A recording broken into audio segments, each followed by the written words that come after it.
Hello, students.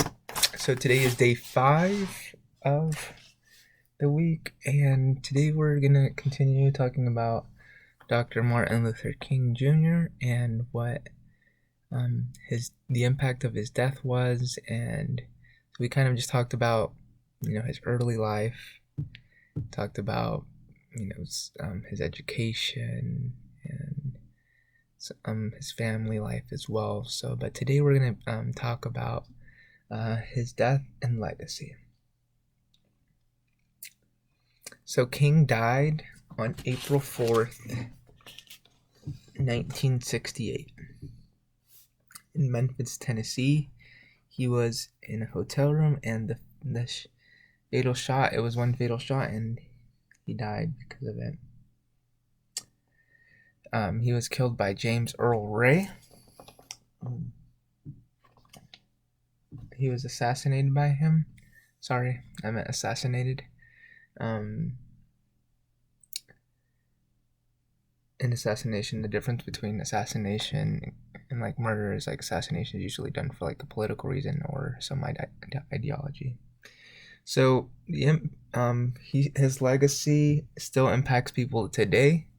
The impact of his death. So violence broke out, and there was extensive damage to property. Violence flared in more than 100 cities across the United States in reaction to King's death, according to CNN.com. There was more than 40 deaths that when people heard about his death, and many radical African American movements killed people because Martin Luther King died. Shock and distress over the news of King's death sparked rioting in more than 100 cities. So there was rioting, looting, stuff like that.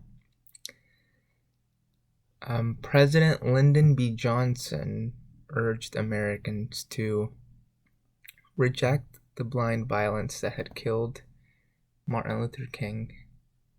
So he said that there should not be any violence. There should only be peace. President Lyndon B. Johnson called Martin Luther King the apostle of nonviolence. So because of his legacy of nonviolent protesting, because he only used his words and boycotting, he did not use violence. His death led to the Fair Housing Act, and this was a major piece of the civil rights legislation that prohibited discrimination on financing houses.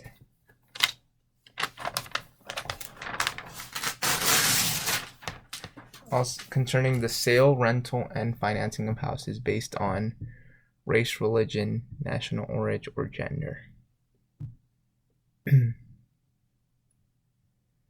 this piece of legislation was an important follow-up to the Civil Rights Act of 1964. Another impact of Dr. Martin Luther King Jr.'s death was when President Ronald Reagan signed the King Holiday Bill into law in 1983.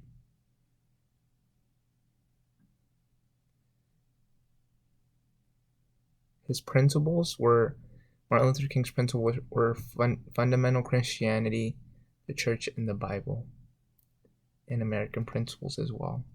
So those were some impacts of Dr. Martin Luther King's death.